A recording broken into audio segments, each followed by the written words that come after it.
Hey everybody, I'm just finishing up feeding the animals, and Chris has finished the middle pen for the little silkies and frizzles, so I've moved them. I'll show you. I moved them in this bucket and they have yet to come out of the bucket. Oh, and here comes Paisel. She's going to want to come in here with them. What you think, Paisley?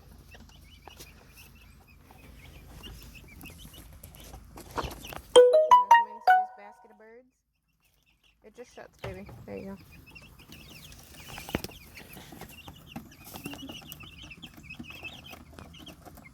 Oh my god, first one out. I have to get Daddy to put a little roost bar halfway down so they can, and I think I'm gonna get some more bushel baskets like that for them to sleep in. I think I'm gonna shove them under there for now. Oh, they're trying to fly. Yeah. That's cute. You can't fly up there. No, they can't fly up there. Why? You gonna go over there with them? And then next we'll do the enclosure on this side, and we'll get those chickens in that little pen over here. How do they want to get out? They don't want to get out. They're scared. It's going to take them a few. They're just going to be a little bucket full of chickens for a little bit. Paisel, be nice to them. They're scared. But I know. Look, she crawled. They're scared. It's a big space for them. They went from the little brooder, which is like a quarter, not even the size of this, an eighth the size of this, to this whole big pen for them. Here, step out. Oh, I should probably pick those screws and stuff up there. Not that I think they can get up there, but sometimes animals do things that I don't think they can do. Let's pick it up. It was back here. Oh, I forgot the stuff inside. That's my life. That's why things take so long around here. I don't got no treats, Chicky Pies. You can chase me all you want. Gotta go to the greenhouse.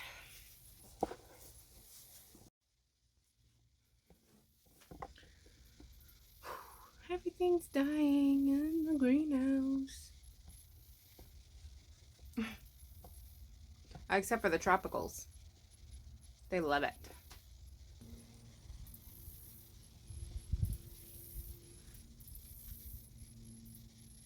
Oh, so much to do in there. The weeding. I have that clip of my husband flame weeding part of the garden, but then we ran out of propane, so. Hey,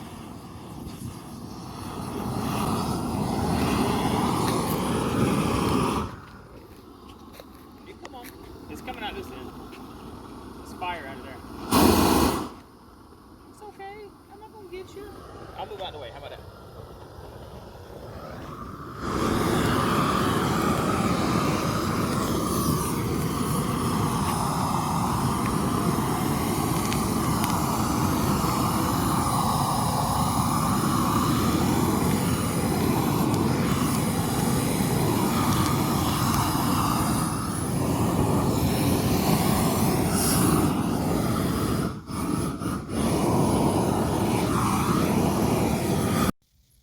This was a cool tomato.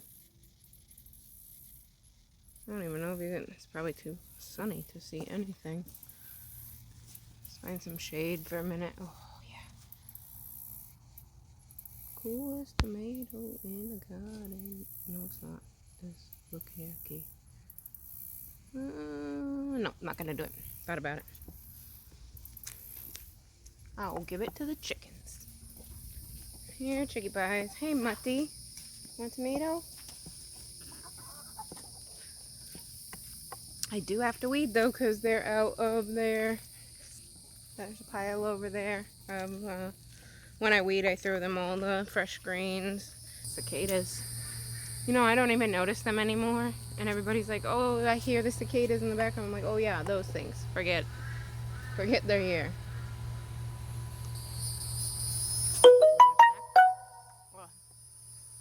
Tomatoes taste best if you pick them in the middle of the day when it's really hot. They're the sweetest. Bee Bunny actually let me put her in the bunny run too without kicking the crap out of me and scratching me. Ah, Bee Bunny.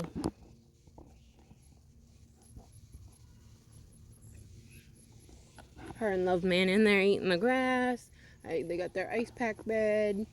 They got their water, which they kicked their food into their water earlier, so I'm not giving them any more food right now. Plus I got all that grass.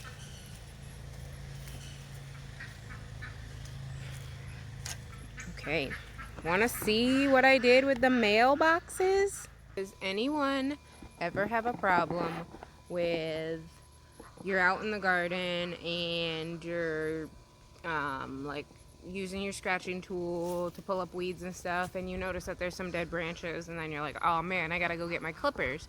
Or you're doing stuff in the garden, you're like, oh, I'm gonna move this plant, or I'm gonna transplant some plants, and then spend, you know, freaking 30 minutes looking for your tiny shovel because you can't remember where you used it because you've been using it all week, and it could be in any garden, and you're horrible at putting things away. I do that all the time. So this was my idea. Come to the back garden, and for $20 and a can of spray paint, I put this little mailbox here. Isn't it cute? Okay, I think it's adorable. I'm thinking about getting a vinyl sticker made for right here that says Northern Belle Farms. And inside I put, these are the seeds that I want to plant back here. Sometime this week I want to plant some more watermelon because the chickens have pretty much eaten it all, and I think I might be able to get some. But I'm going to plant it here. I got to finish putting wheelbarrow loads full of dirt right here to finish planting all these pots. But I have this row that I'm working on. Then I have these seeds from a friend. I'm going to plant them in that row. Oops. They are flowers. Tall white flowers. Flower lilies. Sunflower seeds. Perennial mix. So we're just going to plant those flowers and see what comes up. And then I have a sweat rag, always needed when I'm working in the garden. My tiny shovel. My knife. My clippers. My electric toothbrush for pollinating. I usually use it to pollinate the tomatoes back here. That's really the only thing I hand pollinate is tomatoes. Oh, and cucumbers sometimes, but those are out front, so I'm going to need to get another one for out front. And I got new scratching tools so I can have one in each mailbox. But I thought that was the coolest idea.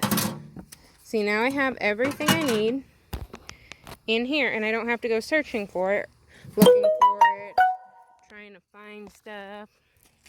In case anybody wanted to know, I'm going to try this. I haven't tried any of these yet. Except the only watermelon I grew last year was I tried to grow a bunch of these, but the only one I actually got was the Early Moon, which was a small one with a white inside. But we're going to try the Orange Yellow Moon and Stars because I hear wonderful things. Oh, actually I lied. We did do some of these too. The small Benny Kodma. The traditional Blacktail Mountain. And this Desert King I hear needs less water, so I'm hoping that this one will do good back here.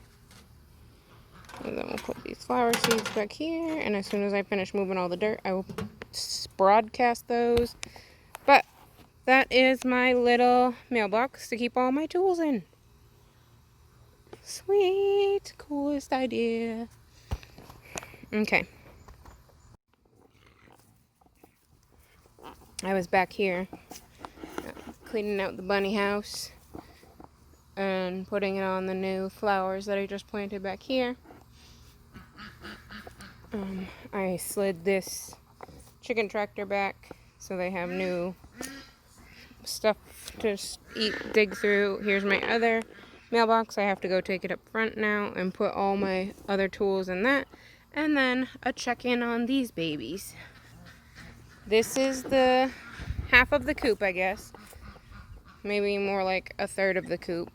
But here's the big piece in the middle. There's going to be a piece right here and then another one over there where the ladder is.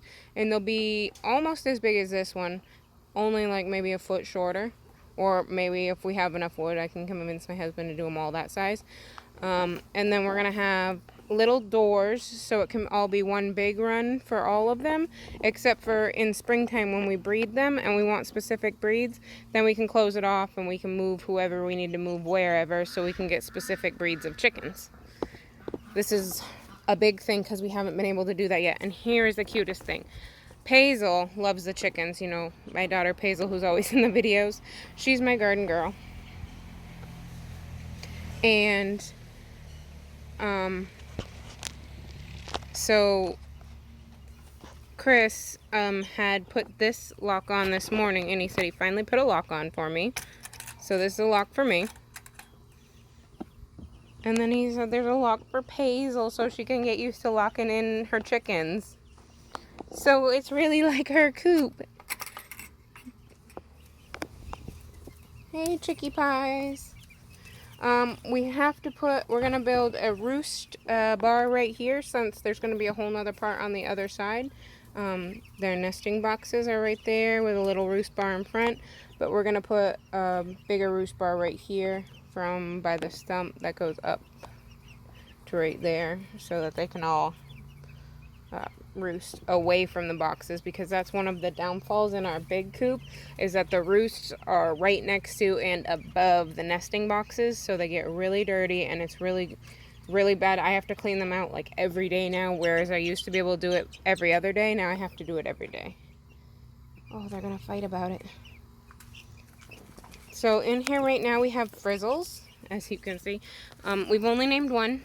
This little red one's Pumpkin.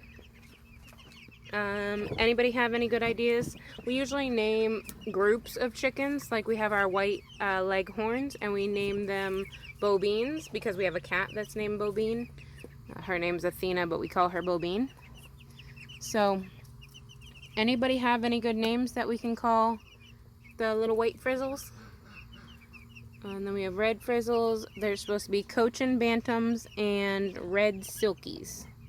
Because in that one over there, there is two black silkies. One's a rooster, one's a hen, and then a white hen silky, and then little fleur-de-lis. They're going to come move over here too.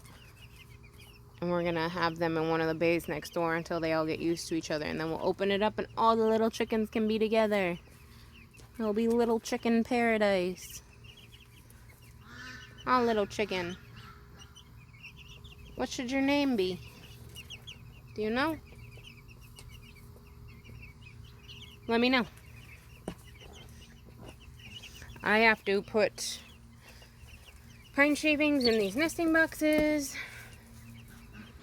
I have to put pine shavings in the bunny house. I have to pine shavings in there. I cleaned that out this morning.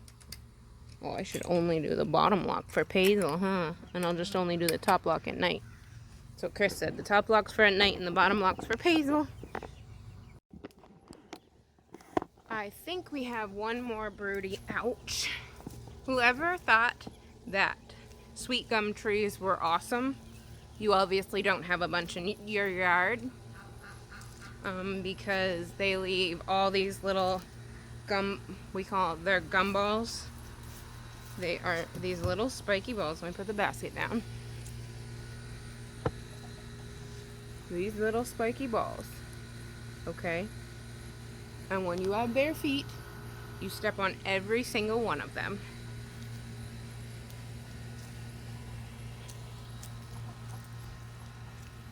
Hey, baby chicks. Here's the baby chicks. This is going to be our for sale baby chicks, and where we keep the laying hens and baby chicks that we plan for selling to other people.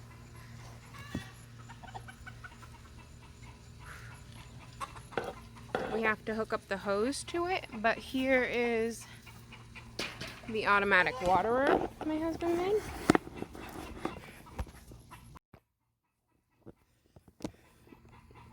They go like this, and it fills up with water when they move this around. You gonna show them, Chicky Pie?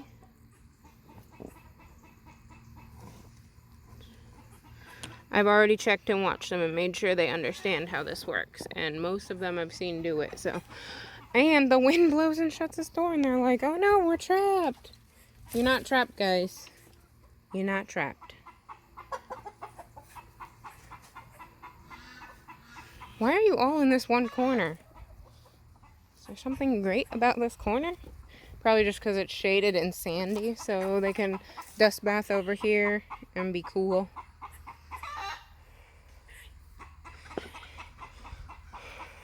But it looks like they're dust bathing over there too. Oh, it's everywhere. It's really hot. I'll have to show you. Take a picture. It's probably like 100.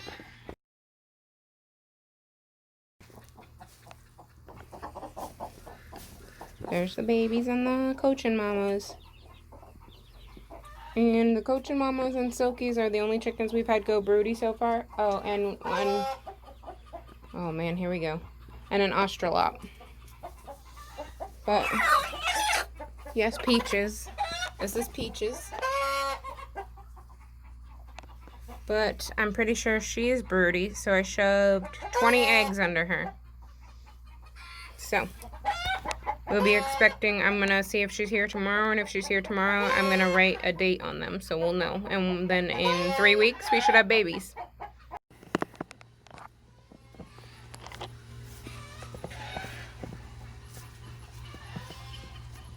Overflow peppers are doing great, and tomatoes. These ones are still producing pretty well, and the ones in the front on the corner of this back garden that we just were in with the mailbox are doing well still. Our paprika peppers are pumping it out. We have 2 jars of paprika powder so far. We have also found out that the paprika powder that you buy in the store is nothing like actual paprika powder. Actual paprika powder is really spicy. So we will be finding some of our red peppers to dehydrate and mix in with it to make it like a half and half. That way there's a sweet in with the heat. Or I was also thinking of taking the habanadas or sugar rush peaches because they have that fruity like flavor in with them, and drying them out too and mixing them in half and half. But my farm stand is getting more stuff now that we're harvesting on a weekly basis. We got candied jalapenos, pickled banana peppers. I did pressure can them. I'm gonna probably put these in since they should be in a cool, dark place. I'm gonna put probably them inside and just leave one out for display. I put chickens in the garden to try and get them to eat, and they're just hiding in the corner here. And they've been in this corner all day, but I guess it's just too hot for them to forage and roam around, but I wanted them to help with the weed situation in there. I guess it is what it is. No one wants to work in the heat. So I'm just checking in, showing you the mailboxes, since that idea was a couple weeks ago and I had mentioned it, and the automatic waterer, and I'm still getting ready to show you guys a fall seed planting video and what I'm planning on planting there, and having you guys help me pick which varieties and narrow it down, so because I want to plant everything, so I need help choosing a few things instead of trying to do everything. So I guess that's that, and I will check in with you guys, I don't know, in a couple days probably. Don't conform, be transformed. Bye guys.